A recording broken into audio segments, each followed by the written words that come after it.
Well, we really just started The Motley Fool as a newsletter for our parents' friends. They were the only ones willing to pay us $48 a year for our advice, and I think they just kind of felt sorry for us. And from the get-go, we've always loved the stock market. We had a dad who taught us about the stock market, and we started to realize our parents' friends don't know that much about the stock market. And so we thought we had a voice, and by picking a foolish name, a business grew out of that. But it kind of celebrates a foolish life, which is you're not really with Wall Street. We're more Main Street, not Wall Street.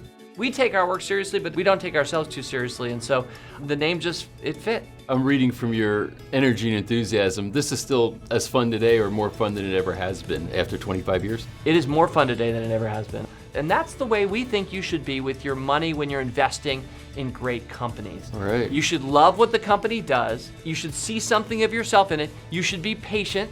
When your team has a losing streak, you shouldn't sell. You should basically be making a lifetime of it as a fan. And so the greatest friend to us is the power of compounded returns. Mm-hmm. The math is so beautiful. The stock market on average returns about 10% annualized. I don't know of anything else that does that. And so if you just let that 10% keep compounding, you start to double your money every 7 years. So there's just mass ignorance about how to make your money work for you. Mm-hmm. What companies do you admire? Great, let's buy those companies in our portfolios. Mm-hmm. Let's not worry about what the market's gonna do tomorrow. Let's not worry about people telling you it's gonna crash next year, those kinds of things. Think about being an investor for the rest of your life, and let's start doing it the real way, the way that works. A lot of people like fantasy football. I like fantasy stock ball. I think that we should have the same fun that people have with watching sports with our stocks. I'm really just a gamer who happens to invest. If you're a gamer, this is like the greatest game of all, is asking, what's gonna beat the market? What's gonna be the next Apple? That's one thing we do every day at The Motley Fool. What makes us unique as a species is we trade. We trade goods, we trade ideas, we trade experiences, we trade across cultures.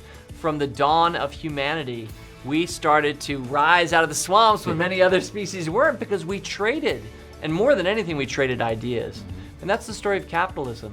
When we work together, when you do something you're really good at and I do something I'm really good at and we buy from each other, you have people doing what they love and do best. And then we should start corporations together and be invested together and then watch our stocks triple or go up 300 times in value like Amazon.com.